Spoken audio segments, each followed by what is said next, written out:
Bugün Usta Sağlabek Sabirov xonadonida to'y Ibrohimjon uylantiryapti. Yoshlar misolasi bo'lsin, xizmatda yana xalqqa yurtda qavm qarindoshlarga nasib qilsin.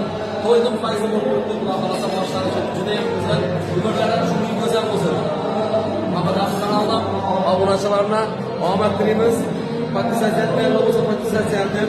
Obunachilar bosib qo'yinglar, yangiliklarni issiz vaqtida ko'rib qolasiz. San'atxonada yangiliklar. Şuradan görebilirsiniz. Albatta. Sağ olun.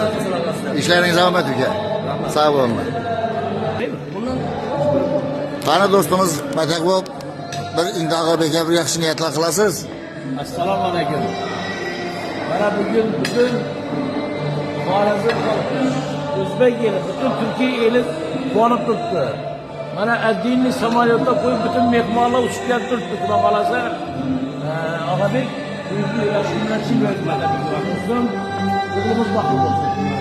Bugün to'ydan Xudo xolasa chiroyli Xudoyim shunday ish qo'ladan diydor ko'rish qudirish Allah nasib qilsin.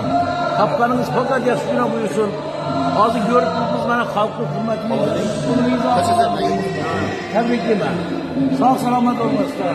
Büyük çıraylarını ötüresek onlar arayanlar üzerine baklı adam yok. Rahmetle. Sağ olasın. Yine bir bana tebrikimiz dostum. Geyatırağın gelimizi bilen bakt etken bu yıldızlar özlerinden köpesinler. İle yurta gerek şahs olup etsinler. Yine tebrikleşin yeser kılavası. En kızıkları öngünde legiler, geçlenmezse. En kızıkları bu anında legiler. Güzel barınlar. Sırası dostumuz Arkalı. Burada kalasa muhlislerimize namayiş kılıp kıladığına bir Kuda kalasa, kuda kalasa. Toyumuza, bugünkü kısalçılık. Amaca kılaveresler kuda kalasa. Rahman. Esa şu gap kuda kalasa, hürmetli azizler, aykanımızın şu.